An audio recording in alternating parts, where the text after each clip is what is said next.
ça marche? Donc comme la famille, en fait, c'est la base et que toi, cette base, cette structure de famille, cette structure de couple est complètement ébranlée depuis la perte de ton enfant. En fait, tu sens que derrière, eh bien, tu poses la question si tu vas réussir à surmonter ce que vous vivez en tant que couple aussi, hein. Parce que qu'est-ce qui se passe?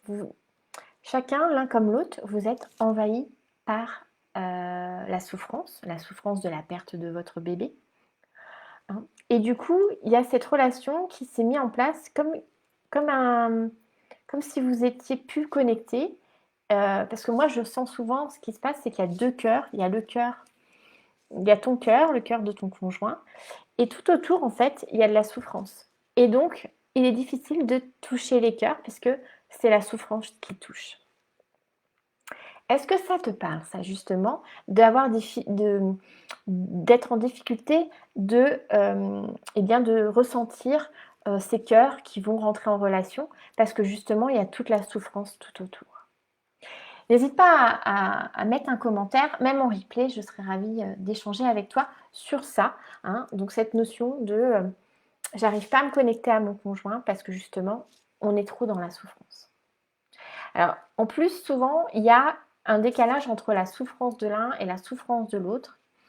Les deuils on va pas au même rythme et en même temps, on va, donc il y a une question de rythme, mais il y a une question aussi de comment on le vit et ça, c'est aussi, propre à chacun. Donc même d'une maman à d'autres, il y a, des façons de vivre. Donc c'est pareil pour les papas, justement de pouvoir, de le vivre différemment. Donc il y en a qui vont se mettre dans l'action, il y en a qui vont se mettre dans le sport, il y en a qui vont faire je ne sais pas. Il y a plein de choses qui fait que du coup ça se met, mais du coup on sent ce décalage qui se crée, hein. Donc souvent c'est, ces moments d'alerte où on sent que, bah, son couple ça va plus, que, que vous venez, me voir, que vous sentez que vous avez besoin d'aide, hein. Parce que toutes les croyances, le fait de croire que, bah, les couples se séparent après la perte d'un bébé, qu'il y en a 2 sur 3, ça, il n'y a pas d'études, comme je vous le disais, il n'y a pas d'études sur ça, hein. D'autres choses, c'est de croire que, d'autres mythes aussi, hein, qui est important, c'est de croire que, en fait, la perte, de votre enfant a déclenché les conflits que vous vivez dans votre couple.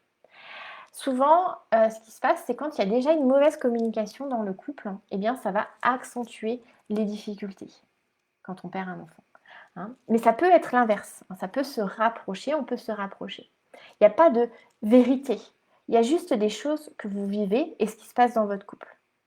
Mais ce n'est pas que la perte de votre enfant, ça va accentuer en fait ce qui se passait déjà avant dans votre couple.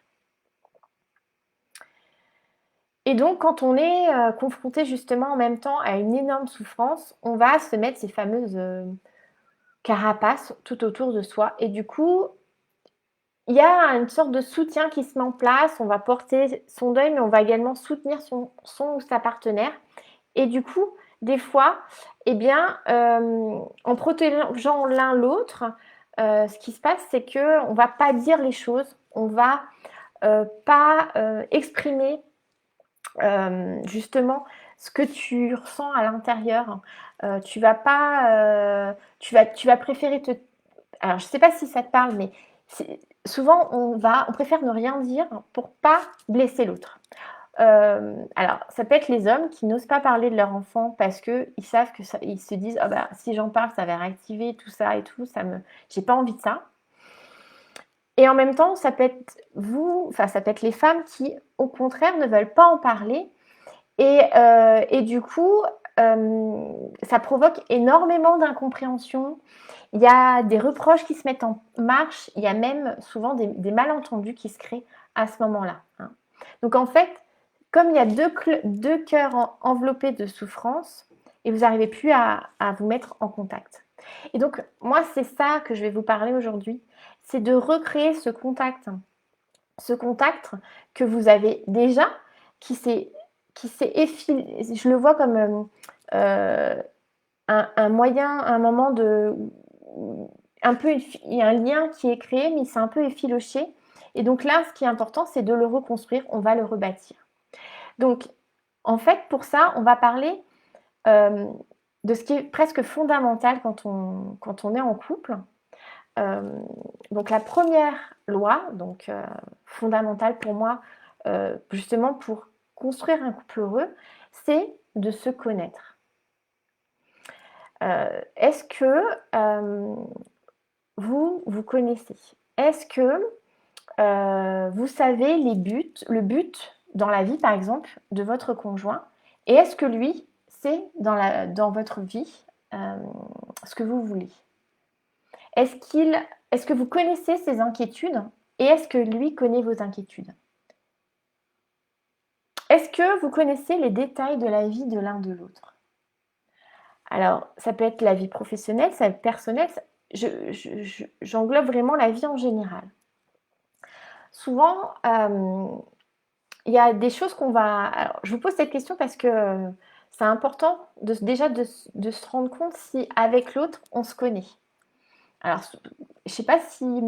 Est-ce que ça vous parle, ça, de se connaître justement? De voir... Alors, je vais voir s'il y a des commentaires, si ça fonctionne. Ouais, il y a un commentaire, mais je ne le vois pas. Pourquoi je ne le vois pas? Bonjour Laïla, ça y est, je le vois.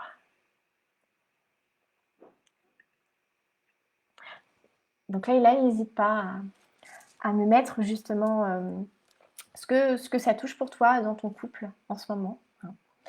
Donc, ce que je parlais justement, c'est de connaître ton conjoint. Est-ce que c'est quelque chose qui est facile pour toi? Et l'inverse, c'est-à-dire, est-ce que tu penses que lui connaît des choses sur toi? Et ensuite, il est important, donc la deuxième loi, c'est d'avoir tendresse et estime réciproque. Je m'explique. Souvent, quand on est dans la tristesse, on a ce problème de connexion à l'autre et peut-être que vous avez des difficultés à vous toucher ou à être en lien. Même des bisous peuvent être difficiles. Ce qui se passe, c'est qu'en fait, c'est une façon pour nous de se recroqueviller, de se mettre dans notre carapace. Donc, il faut y aller par étapes. Et revenir, donc je vais repartir sur les fondamentaux, c'est-à-dire pourquoi vous avez les sentiments... non, est-ce que pour vous, il est facile de dire pourquoi vous êtes avec cette personne? Oui, non. Oui, parce que justement, il me fait rêver, il m'aide à me construire. Quelle est la réponse à cette question, hein? Est-ce que c'est facile pour vous de dire pourquoi vous l'avez épousé, ou vous êtes avec? Est-ce que vous avez aussi le sentiment que vous êtes aimé et qu'il prend soin de vous? Et inversement, est-ce que vous lui montrez que vous aimez et que vous prenez soin de vous?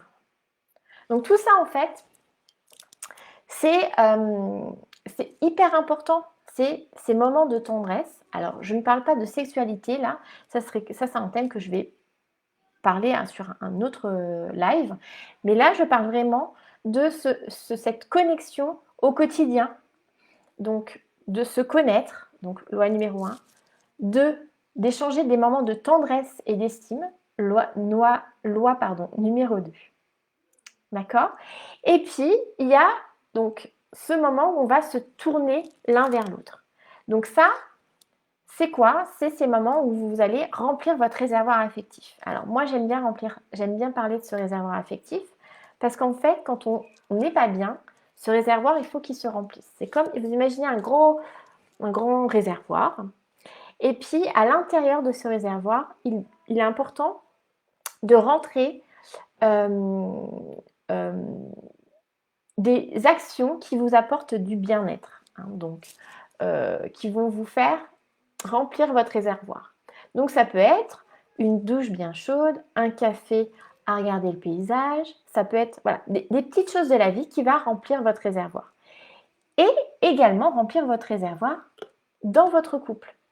Donc une discussion tous les deux au petit déjeuner où on parle de la pluie et du beau temps, un moment où on va lire tous les deux le journal, le petit bisou échangé juste avant de partir au travail, créer un moment le soir où on va se poser, se regarder.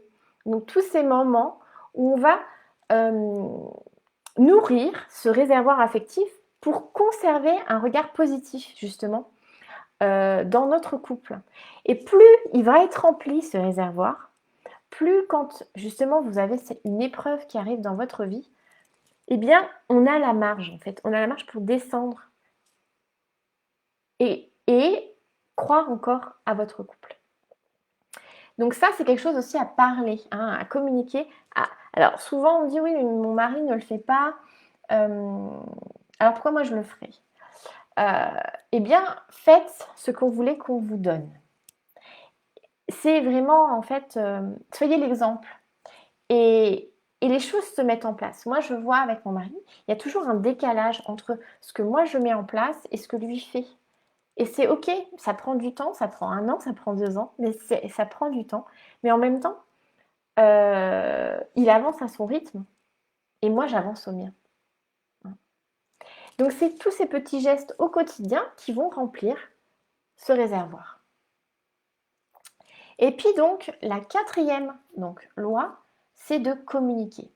Et ça, c'est souvent très difficile parce que ça peut être difficile parce qu'on va être dans le reproche. On va parler souvent en tu fais pas ci, tu fais pas ça. Donc ce que je conseille, c'est quand on communique, déjà, c'est de partir sur un temps. Vous vous dites, ben voilà, est-ce que tu es OK pour qu'on discute à cœur ouvert, tel jour, à tel moment? Je sens que c'est important pour moi, j'ai un besoin de t'en parler. OK. Et donc à ce moment-là, vous fixez une date, vous fixez un moment et la personne est pleinement à votre écoute. Donc pas de multimédia, pas de tout ça, hein, c'est vraiment un moment de tête à tête. Et là, il est important dans vos expressions de tout ce que vous ressentez, de parler en je et pas en tu. Hein, je vous donne un exemple. Depuis la perte de notre fils, je sens qu'en fait on s'éloigne et je suis extrêmement triste en fait de sentir ça. J'ai l'impression de vivre une double peine. Voilà, c'est l'émotion que vous parlez. Mais ça aurait pu être, ça aurait pu être dit autrement. Il est important de s'exprimer en jeu. Hein. Souvent, c'est tu me fais pas d'attention, tu t'occupes pas de moi, on a perdu un bébé, mais tu vois bien que je vais pas bien. Voilà. Donc là, on est sur le tu. C'est pas du tout la même formulation quand je vais parler de moi et de ce que je ressens. Donc ça, c'est quelque chose qui est à mettre en place. Ce que je fais souvent avec mon conjoint, et c'est un exemple, mais vous avez tous des moments où vous allez vous poser dans l'année et vous allez échanger justement sur ce que vous pouvez vous projeter, sur ce que vous pouvez construire ensemble. Parce que ce qui est important dans une relation, c'est déjà de se connaître, de vivre ensemble, le quotidien, certes, mais c'est de se projeter dans l'avenir. Et là, ce qui se passe, c'est que vous n'arrivez plus à vous projeter et vous ne savez plus comment faire. Parce qu'il y a eu comme un moment d'arrêt, tout s'est arrêté depuis la perte de votre bébé et vous ne pouvez pas aller plus loin. Et donc là, c'est prendre un moment où vous pouvez vous poser, justement discuter et dire ok, quel est mon projet? Quel est notre projet? C'est pas obligé de projet énorme. Ça peut être eh bien la semaine prochaine, on va pouvoir aller se balader dans la forêt. On va pouvoir faire quelque chose que vous avez envie de faire. C'est important de... On n'est pas obligé de construire un grand projet, on n'est pas obligé d'aller sur des grandes formulations. C'est plein de petits pas qui vont vous amener justement à recoller, à reconstruire ce lien et à aller vers un couple qui va se sentir bien. Il y en a qui me parlent de voyage. Donc justement, moi je trouve ce qui est important, c'est de programmer ces moments de détente pour désamorcer le stress. Parce qu'en fait, on est tellement dans le stress l'un comme l'autre, que du coup, on n'a plus ces moments de détente et on n'arrive plus à se raccrocher. Donc, comme je vous dis, c'est des petits moments qui ne sont pas obligés d'être des grands moments. Ça peut être marcher 1 heure tous les deux en promenant le chien. Ça peut être... mais juste s'accrocher à ces moments et construire ces moments, l'un après l'autre. Il y a des personnes qui, juste après justement le décès de leur enfant, ils vont avoir ce besoin de partir, de voyager. Et bien c'est ok, faites ça. Moi je me rappelle très bien, mon mari m'avait dit, comme je me sentais extrêmement mal juste après la perte de mon fils, il m'a dit bah, on part à la montagne 1 semaine. Parce que je me sentais m'éloigner de mon fils aîné en fait. Et donc du coup, cet éloignement, je me sentais extrêmement coupable déjà d'avoir perdu mon bébé, mais en même temps, je sentais que mon fils aîné était éloigné de moi. Du coup, je me sentais pas bien. Et la solution sur le moment, c'était ok, je prends ma bouffée d'oxygène, on sort du contexte et on va 1 semaine à la montagne. Ce qui a permis de s'aérer, de voir d'autres choses. Hein. Et également, j'ai décidé aussi de m'autoriser des moments de détente. Parce que ça, c'est quelque chose qui est aussi compliqué parce qu'on est pris dans notre vie, on va à fond, on avance, on avance, on avance et on fait plus attention à ce qu'on a vécu. C'est comme si on avait la tête dans le guidon pour justement pas voir. Eh bien, sauf qu'à un moment donné, ça explose et c'est trop tard. Donc là, ce que je veux vous dire, c'est qu'il est aussi important que toi, tu décides de t'autoriser des moments de détente. Des moments où tu vas te développer personnellement, des moments où tu vas programmer des moments de couple avec ton conjoint. Chaque mois, partir sur programmer quelque chose. Donc si ça te parle justement, que tu as envie que dans ton couple, ça reparte, de reconstruire, de repartir, hein, n'hésite pas à axer sur aller le connaître encore mieux, mettre en place une réciprocité au niveau de la tendresse, de l'estime, se tourner vers lui, hein, aller vers lui, mais aussi remplir votre réservoir de tous ces moments que vous allez partager et les savourer et aller là-dessus. Parce que quand tu vas te sentir bien aussi dans toi, mais il y a quelque chose qui est flagrant aussi dans mes accompagnements, c'est que quand les mamans, je te donne l'opportunité en fait de recréer une stabilité familiale en réactivant les liens, et bien en fait, elles investissent dans leur bien-être. Mais derrière, elles n'investissent pas que là-dedans. Elles investissent dans leur santé, elles investissent dans leur couple, elles investissent dans leur vie professionnelle. Parce que derrière, quand on se sent mieux, quand on est prêt à avancer, quand on a toute notre puissance à l'intérieur, eh bien, on va pouvoir exprimer qui on est, notre authenticité, et du coup, être celle que l'on veut, hein, dans tous les domaines de notre vie, aussi bien avec notre conjoint que également professionnel et personnel. Parce qu'en fait, mes clientes, ce qu'elles veulent, c'est qu'elles se rendent compte qu'elles ont envie d'avancer et elles savent que ça passe par aussi leur stabilité interne, leur stabilité intérieure. Et quand elles ont cette stabilité intérieure, à ce moment-là, il y a des choses qui se dénouent aussi dans leur vie de couple, dans leur vie personnelle et dans leur vie professionnelle. Il y a tout qui s'enclenche en fait. Et ça, c'est... Moi, quand je les vois, qui d'un coup, ça s'éclot, enfin, je vois vraiment cette sensation de « Ok, ça y est, ça va mieux, il y a tout qui s'ouvre. » quoi. Et ça, c'est super chouette parce que du coup, on peut se projeter, on peut avancer et il y a des choses qui se mettent en place avec le mari. Alors, ce que je vous propose, alors je vais regarder s'il y a des commentaires sur ce que je dis. Alors, non. Pas de commentaires. N'hésitez pas à me poser des questions, c'est le moment. De vous, comment vous êtes avec vos conjoints? Qu'est-ce qui vous perturbe? Qu'est-ce qui fait que vous sentez qu'il y a quelque chose qui ne se construit plus? Et je vous propose même de me noter dans les commentaires ce que vous allez mettre en place. Est-ce que vous allez mettre la loi numéro 1, c'est-à-dire actionner à vous reconnaître, à se connaître mieux? Est-ce que vous allez actionner la loi numéro 2, c'est-à-dire enclencher des tendresses et des choses au niveau réciproque? La loi numéro 3, se tourner l'un vers l'autre, remplir votre réservoir affectif. La loi numéro 4, est-ce que vous avez décidé de communiquer avec votre mari, d'échanger à cœur ouvert avec lui? Et la loi numéro 5, de programmer des moments de détente pour justement désamorcer le stress. Qu'est-ce qui vous parle? Qu'est-ce que vous pensez qu'à l'heure d'aujourd'hui, qu'est-ce qui pourrait justement actionner? Quelle est l'action que vous pourrez faire pour reconstruire votre couple?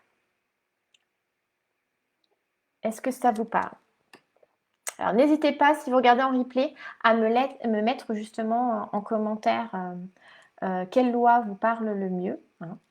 Je reste moi de toute façon disponible pour échanger avec vous. N'hésitez pas à me poser des questions.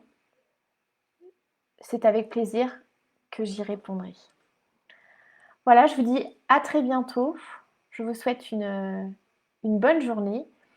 Et la semaine prochaine, je pense que je vais faire un live sur le sommeil, sur toutes les difficultés au niveau du sommeil, les maux en fait, depuis la perte de votre enfant, tout ce qui s'enclenche et comment faire pour avoir un meilleur sommeil. Voilà, n'hésitez pas à mettre des commentaires, à laisser vos messages, vos questions et je ne manquerai pas de vous y répondre. Voilà, bonne journée à vous.